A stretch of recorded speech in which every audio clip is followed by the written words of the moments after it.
Hello, everybody. It's wonderful to see so many familiar faces who we've worked with for so long over the campaign. I'm Susie Sinclair Smith. I'm the Executive Director of the Montgomery County Coalition for the Homeless, and I'm thrilled to be here today.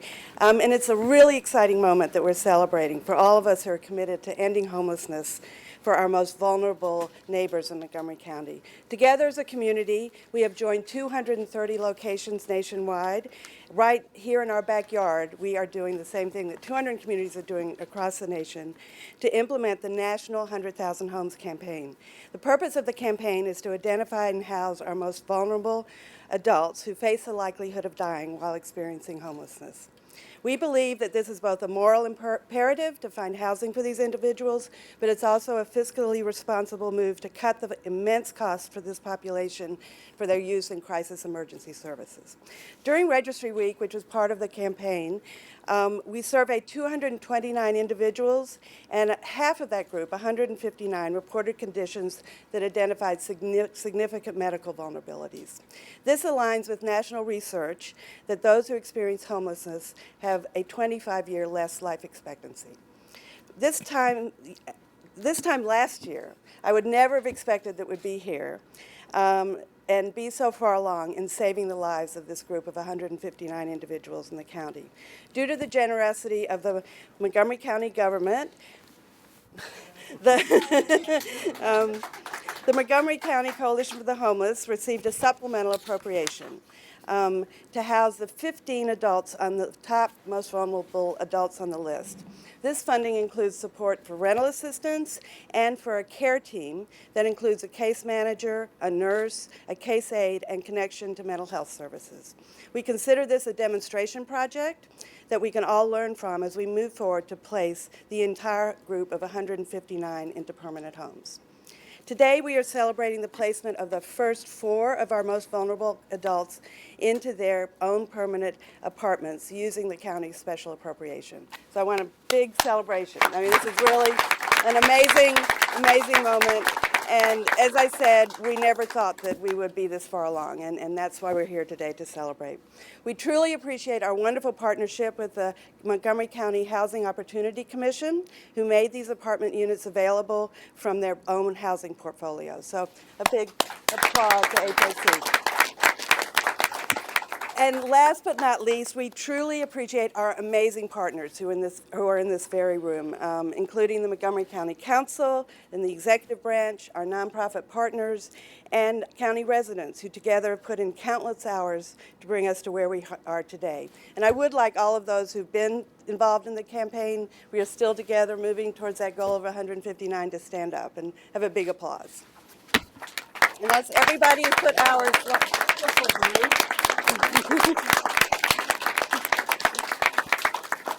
So now I would like to move forward. Unfortunately, County Executive Leggett was not able to join us today, but we have the best replacement we could have. Department of Housing Community Affairs Director Rick Nelson, who has been really instrumental in helping all of the affordable housing developers increase the supply of affordable housing, which includes the very housing that we're talking about today. So thank you for joining us, Rick. Thank you, Susie.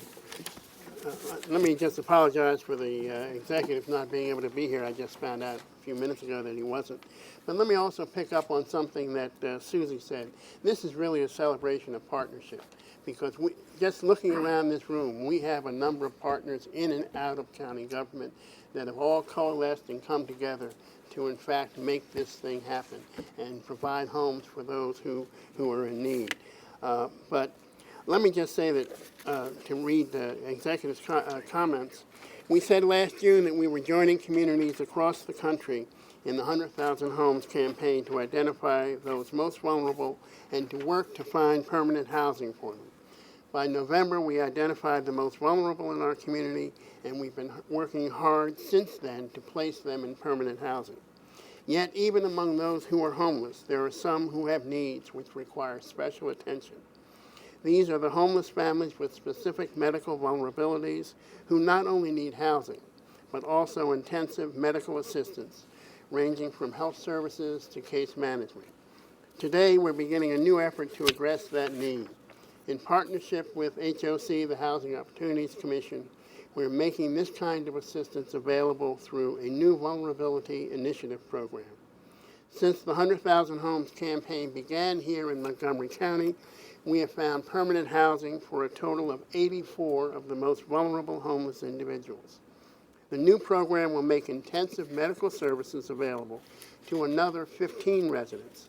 We have found housing for our first 5 of those residents thanks to HOC. Make no mistake, this is really just a start.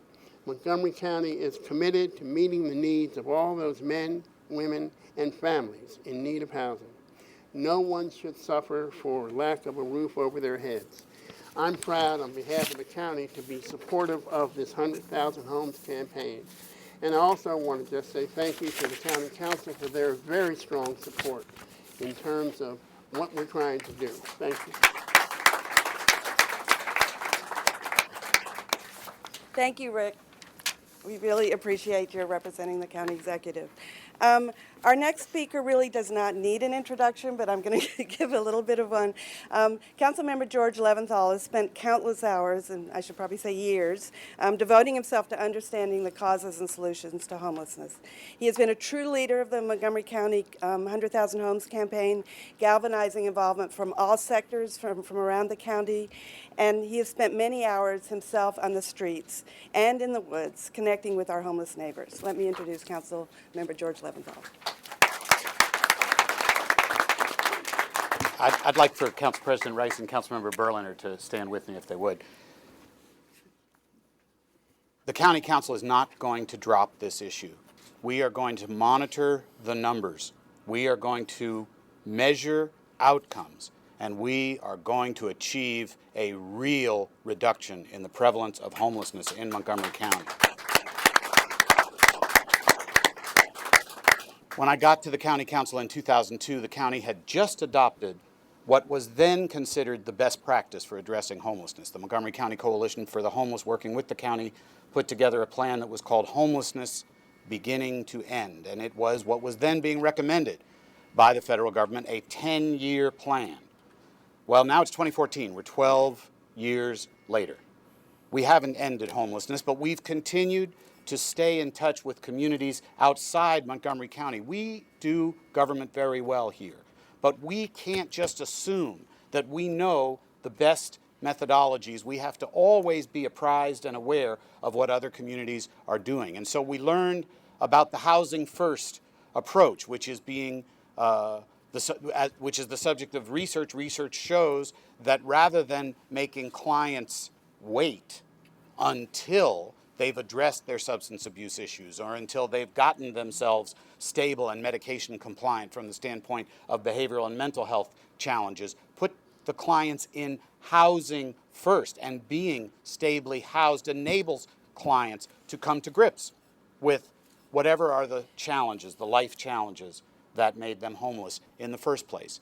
And so we've had several years of experience with Housing First, but what we learn is that even there we were not getting the measurable reduction in the prevalence of homelessness that we seek, because it takes a community-wide effort. It takes the kind of volunteer mobilization involving hundreds of community leaders that we've seen in the last few months. But we are not going to rest. We're not going to stop. Once you learn, as my friend and colleague, the council president, who will speak in a moment, of the circumstances that these clients suffer, what it's like to live in a tent in the woods in the middle of winter, you can't forget it. You can't unsee what you've seen. And so we're going to keep working, and we're going to keep engaging with the community. We're going to engage with the public. We're going to take pride in our accomplishments, in those people who were able to house, but we're not going to let ourselves off the hook. We're not going to forget that there's so many more who still need to be housed. That's my commitment as long as I'm in public office. I will use the power of government to help those who most need it. And these folks who have nowhere to live, these folks who are the poorest of our residents, are the ones who most need our help. And I've been so extraordinarily gratified to have the participation and involvement of the council president. He's doing a great job. Council President Craig Rice. Thank you, sir.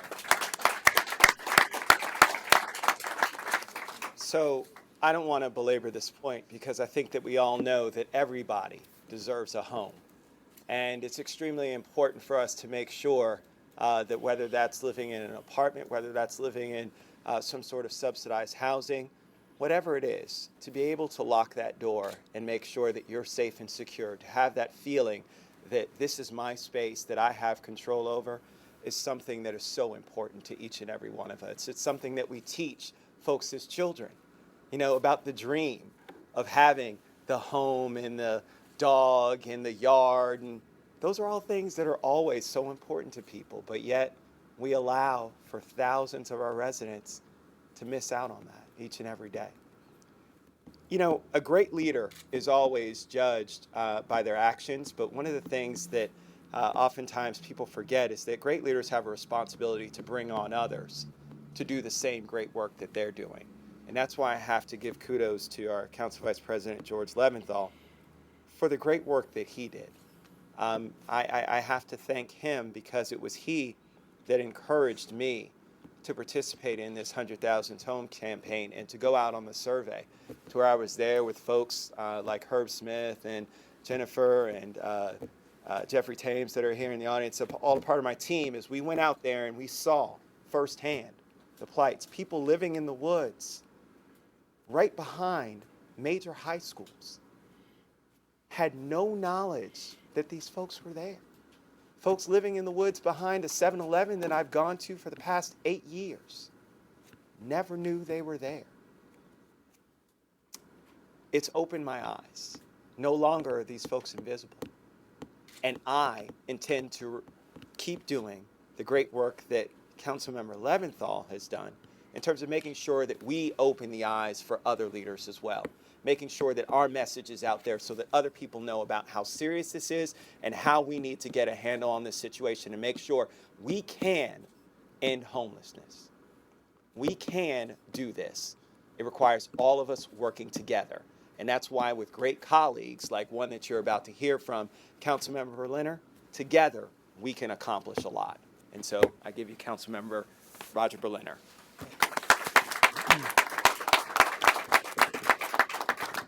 Whenever I have these kinds of conversations, I'm reminded of that phrase that all of us probably have thought once or twice, there but for the grace of God go I. Just how life can turn on this. And suddenly someone who was oh so fine can find themselves in a tent with life spinning out of control.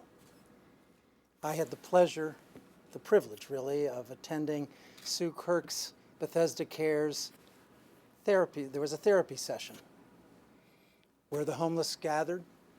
About 10 homeless came to meet with a counselor. And I was so reminded of what the council president just said of, for him, these people will no longer be invisible. And let me share with you that that is what they felt. That's right. They said, we are invisible. And through the efforts of Chairman Leventhal, through the efforts of the council president, through the efforts of Susan Kirk, through the efforts of Mark Burdell, through the efforts of Susan and this incredible organization, we are saying, you are no longer invisible. You are human beings that are part of our community. We will respect you. We will help you. And I want to commend HOC and Rick Nelson, because it wasn't that long ago that we had policies with respect to who would be housed in our limited spaces that basically didn't take into account the most vulnerable, people that unless they got space may die. And now we've changed that. Now we've said, oh, the people we need to help first are those most vulnerable. And then we will move from there. And then we will, as the council president said, end homelessness. Thank you all, because this is about a community effort.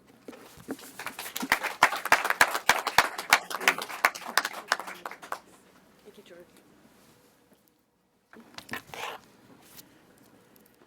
So, as you can see, we are truly fortunate to have the leadership we have in Montgomery County. We could not have been engaged in this effort or gotten to where we are without the strong support across the executive and council branches. So a big applause for our support. Our next speaker has served as the chair of the Housing Opportunities Commission of Montgomery County, which is our housing authority, since 2003. He spent nearly 40 years successfully advocating for affordable housing, is a passionate advocate for housing the homeless population, and as chair of the commission played a key role in securing the units which will house 5 medically vulnerable homeless individuals, formerly homeless, because they're no longer homeless once they move into their permanent home. It's a real pleasure to introduce Roberto Pinheiro. Thank you, Susan. Thank you. Thank you all for being here. Good afternoon, everyone. We're really delighted to be here today to celebrate the 100,000 campaign, and we're glad that we've been a partner in this. I remember receiving calls from Councilmember Leventhal every time I would go into his office. What is HOC going to be doing about the homeless? So we are doing something, and we have been doing something too over the years. If you look at things like Housing First, we provided housing for. We worked together for Seneca Heights with DHCA, with HHS, and with SUSI, Montgomery County for the Homeless. We also provided through the Housing First, Dale Drive. We developed a housing complex for 10 disabled homeless in coordination with the Montgomery County Coalition. And 2 years ago, we opened a Housing First called Lasco Manor in Hamden Lane. It's also for chronically homeless individuals. But developing affordable housing is not easy, especially, we have a certain limited number of vouchers. And a lot of our clientele, I would say 3/4 of them earn less than $30,000, and 1/4 of them have barely any income, 0 to very few dollars. Now, we always wonder, okay, if we take them off the voucher, they may become homeless. So how do we deal with that situation? But we're proud to say that we have put aside, we've given preference to homeless. I think solving the problem of housing Montgomery County's medically vulnerable homeless population will take an extraordinary partnership with, President Council Craig Rice, with George Leventhal, and with Roger Berliner. And of course, our big partner is DHA. So I'm pleased that HOC is able to effectively partner with the Montgomery County government and the Montgomery County Coalition in this 100,000 homes campaign. We have placed 5 participants in HOC-owned housing, but we're also reaching out to our landlord partners in the county to work with us in housing these clients. As you know, we also received some what are called VASH vouchers, and through the Department of Veteran Affairs, and we've used them for the homeless veterans. That is a big problem. I mean, I think 1 out of 4, 1 out of 5 people that are homeless did a service to this country, and we think it's important to provide a voucher for them. Again, many people deserve credit for this county's success in housing, and I'd like to thank again County Executive Leggett. I also like to thank Chris Van Hollen, because he was the one that was able to get us the VASH vouchers. And President Craig Rice, Council Vice President George Leventhal, and of course Susie Sinclair Smith. So I heard last week that the national campaign has now successfully placed more than 91,500 formerly homeless individuals and families into permanent housing. Less than 9,000 to go. So we're getting there. The national goal is going to be met. And having said that, I thank you all.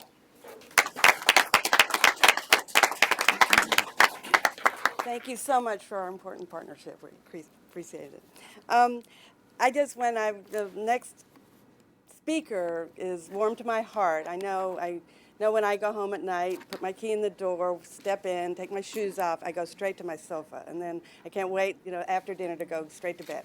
And those are very important parts of my day so I can get up the next day and do my work, be a healthy person. So I'm very honored to introduce Mark Burgle, who is the Executive Director of the Wider Circle in Montgomery County, and their mission is simply to end poverty, and that's an awesome mission. The Wider Circle and MCCH have developed an awesome partnership during the 100,000 Homes campaign through their commitment to furnish all units that are dedicated to our most single adults. They're also working with us in another initiative that we just opened, our Safe Havens for formerly homeless veterans, or the homeless veterans who are the most vulnerable, and they house the entire house. And one of his staff walked in the door and said, "I think I'm going to cry because we give out furniture to individuals, but they take them to their homes. But now I'm able to see a whole house full of our furniture and how warm and inviting it is." So it's my honor to introduce Mark Burgle.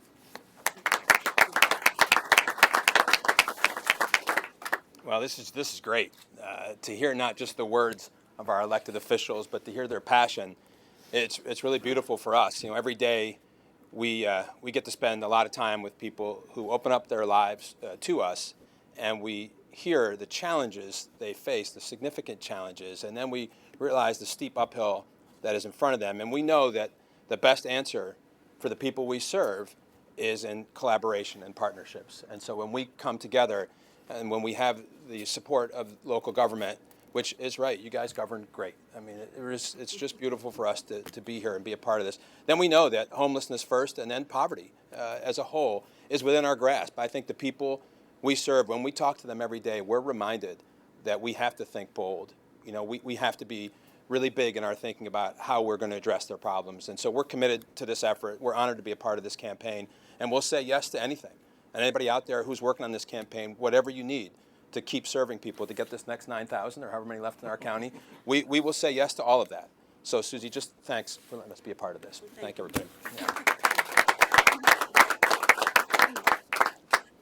So this is what partnerships are about. Our next guest and final guest is Jasper Young. Jasper is a member of the Montgomery County Coalition for the Homeless Speakers Bureau.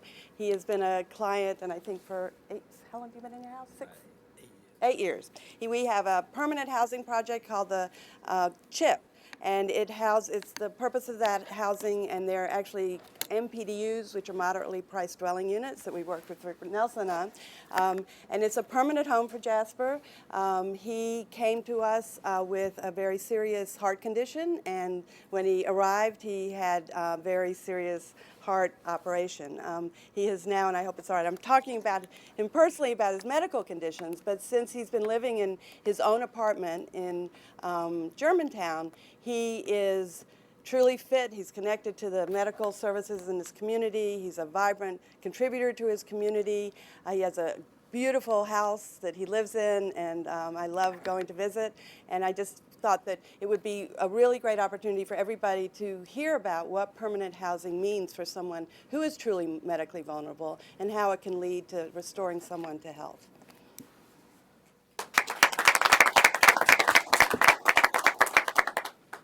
Most of people don't know my name, but my name is Jasper Young. And this is my accent come out. I'm from Georgia, y'all, okay? It's good to be in this program because when I first came to this program, I mean, just like she said, I was real sick.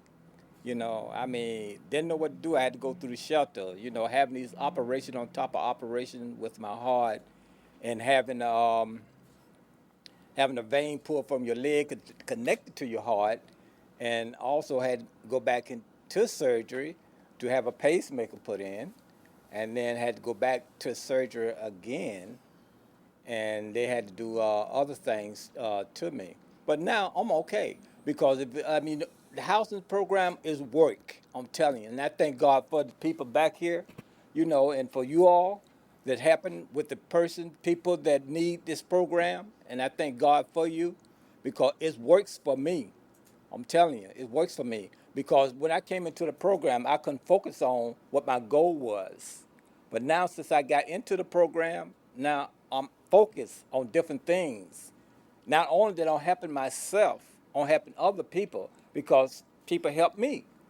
So I give back to the community, those that help me, those that not able to help and stuff like that. Like I say, I see a whole lot of homeless, outside, sleeping outside and stuff like that, and sometimes I go over and I talk to them, and things like that. But I let them know that once you get into a program, you have to stay focused on your goal. And I know it's hard to say it, you can say it, but it's hard doing it. But I had to do it to get where I'm at today. And that is a blessing for me to go through what I've went through, to tell others about what I've been through. Because if I've never been through anything, how could I tell anybody anything? So it's just just the grace of God that kept me here.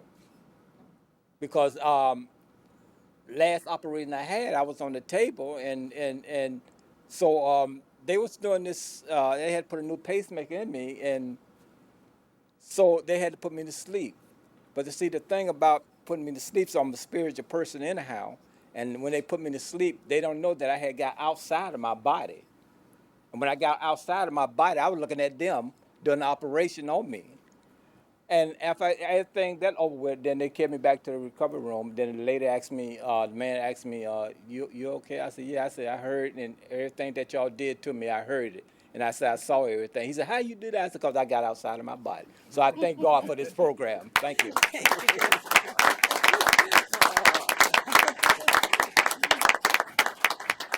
Well, thank you today, and thank you for everyone in this room for all the efforts that you've taken to get here today. As I said, we view this as a demonstration project to really see what kind of supports people need so that they can have the life that Jasper is leading now. And he's very involved in his community as a deacon. He is a true asset to the community where he lives. So thank you all for coming today, and I want to thank our speakers. And